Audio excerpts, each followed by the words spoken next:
What up, guys? Welcome back to the channel. Um, every time I say welcome back to the channel, I think of Tanner. He's got the YouTube channel Smedia, Smeedia. He truly is amazing. Go over and check out his channel, actually. He deserves so many more subscribers. He works on a lot of Subarus, and I think he's looking into maybe getting an Evo, things along those lines. So, but he's brilliant. But anyway, you'll get what I'm saying, I guess, if you watch that. Anyway, so welcome back to the channel. There's my rant for the video. So I'm gonna go over what to look for when buying a 300ZX. So I'm not going to be doing your typical, hey, check for rust under the fenders, and the rear fenders tend to rust a lot on these cars, and things along those lines. I'm going to actually go into a little bit more detail. Make sure you don't get confused at all with like an engine swap, where you think it's a TT, but it's actually originally was natural, and it will change up the gear ratio and such. It will make it a tiny bit more torquey. But when you're driving on the highway, you'll be just, cruising at like 3,500 RPMs. If you're at over 70 miles an hour, it's just insane in fifth gear. So, but I'm just going to be a little bit more detailed and kind of bring you guys through it all. So first, I know I said I'm not going to go through the rust, but I do want to rattle off real quick. So the rocker panels and the rear fenders, like I said, are big rust areas for this car. So definitely check in there. If they are running any type of aftermarket wheel, there is a good chance that there are no fender or wheel liners in there. So just make sure that they're at least cleaned out, and there's no rust sitting in them, because those are going to be your big spots. Also too, you'll get a lot of rust up on the T-tops here, which brings me to, real quick before I finish with the rust, T-tops, a lot of them tend to leak, so just double check. I mean, unless you actually witness it, the guy may just say, yeah, no, everything's good, it was working fine for me, but just something to look into. Of course, you want to check under the body if you can. Extremely low cars, I would most certainly say, if you're going or you have the ability to check this car out in person, definitely jack it up. It'll be a pain in the ass, because most likely it'll just be the jack from your car, but just do it. There's a lot going on in the motor. There's a lot going underneath as well, so at least check it out. Another spot is the battery. So under the battery, around the battery, that's a big rust spot as well. And then also too, when you have that car jacked up, the motor mounts. So if they haven't been replaced, check them out. Those tend to rust a ton. So I promise that's it for rust. Just look over the car. That's really the bottom line. Make sure it looks okay. Paint is not so important, rust is, right? So so obviously with these cars, they are tough to work on, right? That's everybody's number one concern. And if they aren't taken care of and the maintenance hasn't been done, they most certainly can become very expensive. Especially if you do have to send the car out for someone else to work on it. So basically, when you are looking for these cars, take your time. I've been looking for the car forever, like literally forever. But like seriously looking for almost a year, I would say. I went and saw a number of cars. I went and saw turbo swapped cars. And it took me a year to find the car that I wanted.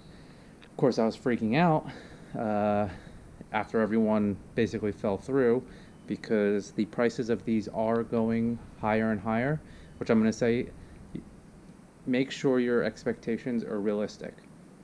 I did go and see a car that, just needed a new crankshaft pulley, which was not the case at all. But that's what I was informed of, and even that, which didn't run, was going for about $6,000. So if you're looking for a car that is in decent running condition, meaning like it runs very nicely, it looks nice, you can see that it's not perfect, there's things that you need to fix on it, so on and so forth, but the bottom line is you can get in it and drive it today and have fun with it and so on and so forth, look to spend 12 to 15 grand. It's not a Supra, thank God. So they're not 30 grand plus. Some Supras I've seen out there for 80 grand plus. But they are getting more expensive. If I were to buy this car 5 years ago, when it was probably the first time I actually really could have bought it, based on life, I could have bought, that 12 to 15 would be like 4 to 6, right? So big difference. All right, so first tip that a lot of people don't know. So a lot of people try to say, yeah, hey, this is, a 95, which technically would be, the most advanced year before the 1996, where the whole MAF and MAP sensors changed and everything along those lines. And saying like, hey, well, it's a 95, it's a little bit newer, so we definitely, price is going to be higher because of that. Well, let me show you. So check the VIN number. So you got the VIN number back here on the motor. I don't know if you can see that or not. There's some wires in the way and such. So you got the VIN motor on the actual chassis here.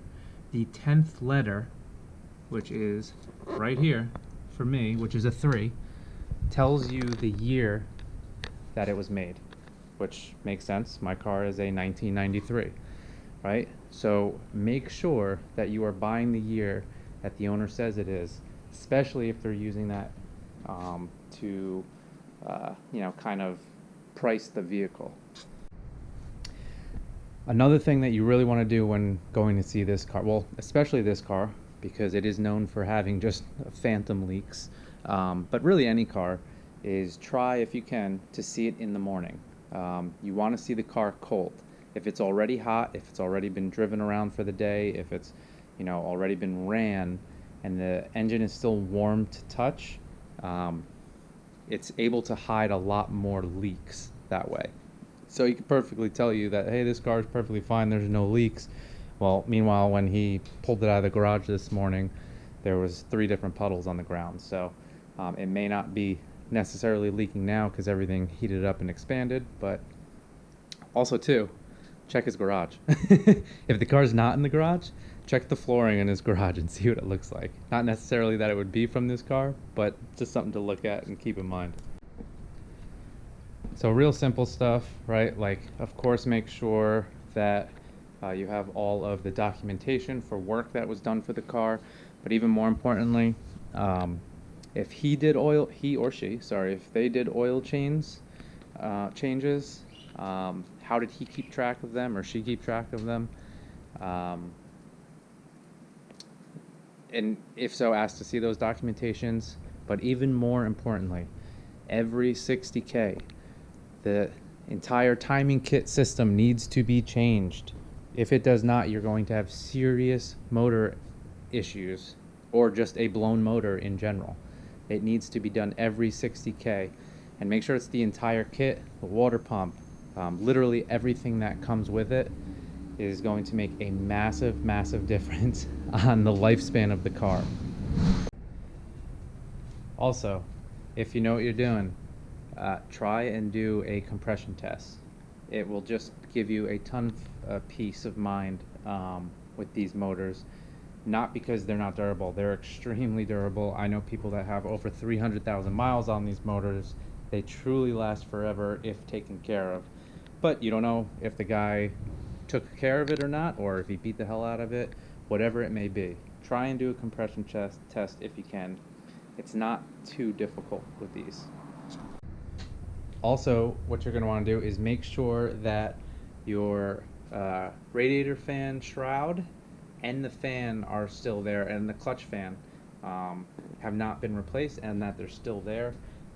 With that, a lot of times people try to replace them with electrical ones, and they're crap.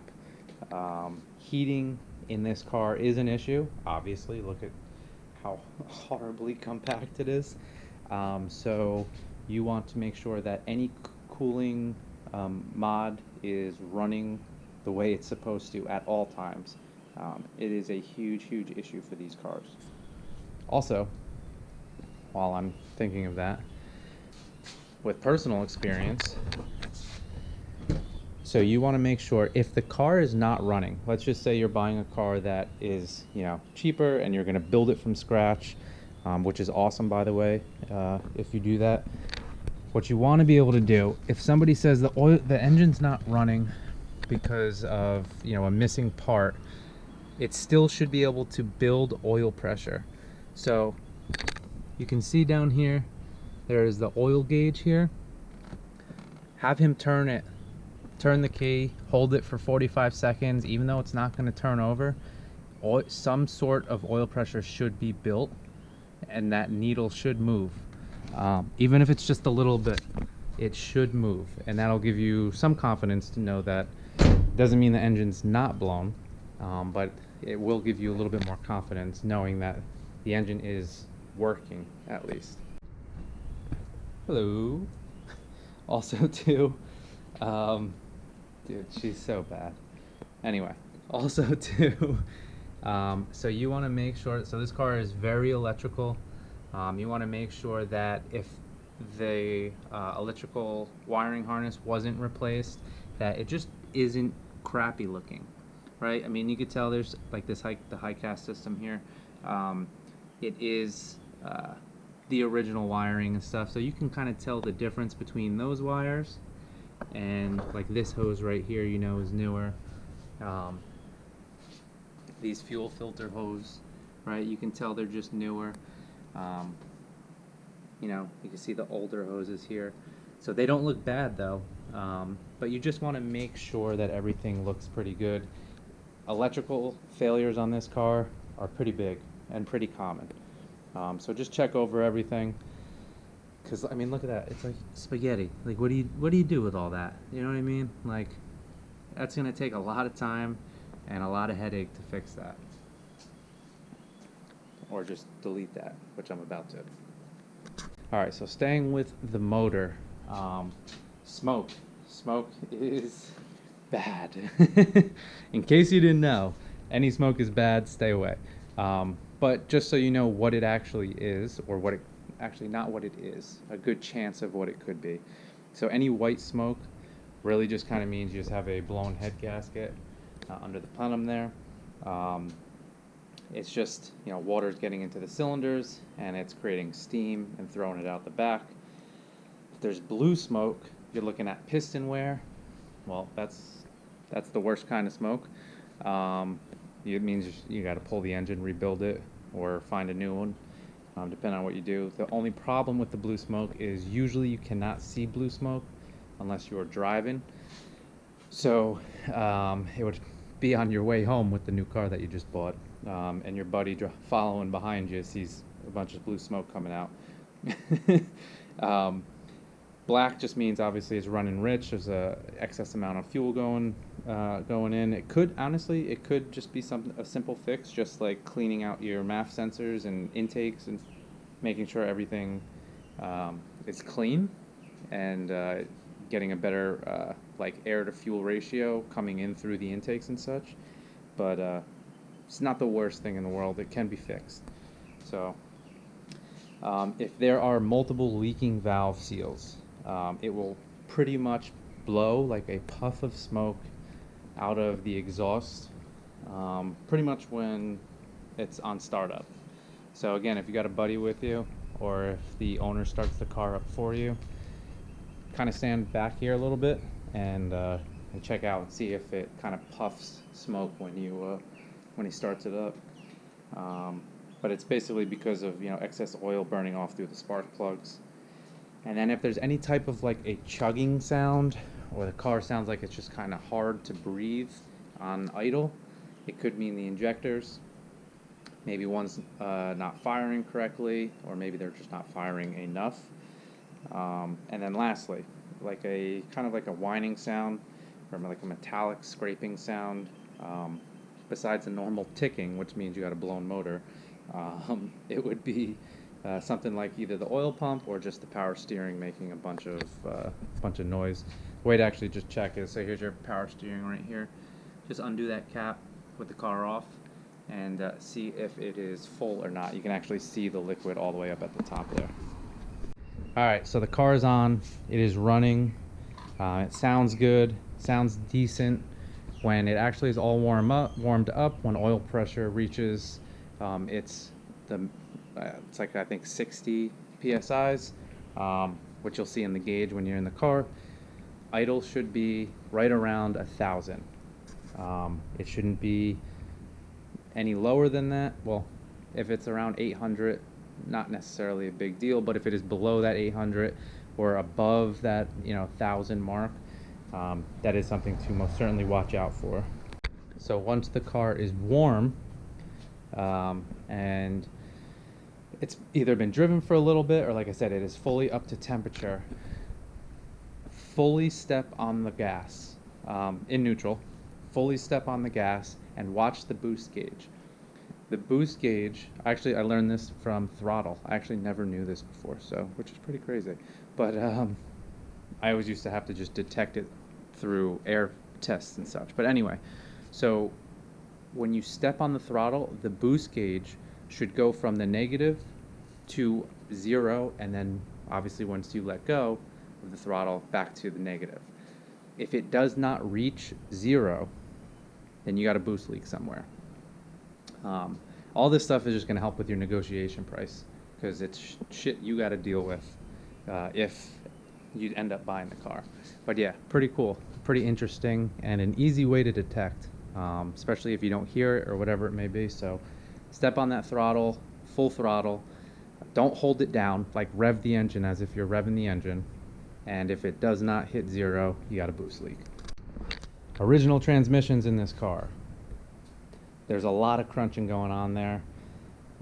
Make sure when on your test drive, you put it through all 5 gears, of course, but just know, it's not necessarily a bad thing, but just know, usually going from 3rd to 4th, there will be some sort of crunching, especially if you're like really on it and you're actually like kind of power shifting and such. There will be crunching with it. I have a 98 spec transmission in my car. Massive difference, so much smoother, and it holds so much more power.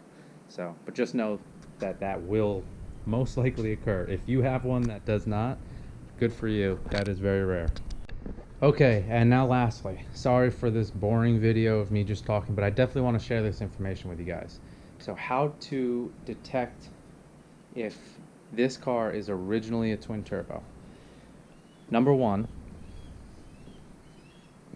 to know that for it to be a twin turbo in general, this does not tell you that it is a twin turbo, but for it to even be the correct body style for a twin turbo, the gas cap will be in front of the rear wheel. In the 2+2s, it is behind the rear wheel. That does not mean it's a twin turbo. Just know that it means it is the correct coupe body style. So the wing, the twin turbos have a wing before, or 90 to 93. They are like this. They are flush. From 94 and older, they have the raised look. I can tell you, on these wings, from the 90 to 93, the original wing is soft. You can take your thumb and push on it, and you can actually push into the material. It almost is like a stiff sponge. Now I know for a fact, for other reasons, that this is that this is a twin turbo, even though this wing is not soft, but this is a fiberglass. This is a aftermarket wing. The original wing was shot and needed to go. So, oh, real quick with rust, a lot of times check on the wings here, on the original wings. I'm like looking at all over the place. Check in here, make sure there's no rust in there, and make sure that they're actually on. A lot of times these pull back. But anyway, this is hard because, like I said, it's aftermarket, but it will be very soft. You can actually push in it and you'll see your fingerprint in it. The next way to determine is in here you have a stock boost gauge. It only goes to 14 psi's, which is why you'll see a lot of aftermarket, but in the speedometer here you will have a stock boost gauge. And then also too, by your window switch here in the center console, you have a sport and touring mode option for your suspension. The NAs will not. So if it is a twin turbo conversion, those both will not be there. Okay guys, and the last way to know that this is a twin turbo model is this right here. This is the height cast system. This is what allows the rear wheels over 60 miles an hour to also turn and act like almost like a four-wheel drive, I guess if you want to call it that. But it allows the four wheels to turn together to maneuver at 60 plus miles an hour. A lot of people will delete that. I will be doing that because with the amount of power I'll be putting into this car, it's really just not safe to have that. But that is the, what is that, 5, I guess, in a way, ways to know if the car is an original twin turbo. So I hope this was helpful. I hope it was a little bit more in depth with actual experiences that I've had and just the knowledge that I've learned. My dad had this car when I was a little kid, so I've been studying this car forever with just things that I've learned in general about the car over the years, what to look for and such. So with that, I'll close out. Please like, please subscribe. I have a full engine build coming very, very soon. We're actually going to start the process in a few weeks. I think I found the engine that I'm going to be buying. Yeah, just a ton of stuff to come for the car, a ton of content. So maybe swapping out some wheels, just tons of stuff going on. So I really appreciate the view, and if there is any questions, definitely let me know. Or let me know if you've had any other experiences when trying to purchase one of these cars, just to kind of let the community know, help people out, and make sure that they get the car that they're actually looking for. So I appreciate it. Enjoy the rest of your day, guys.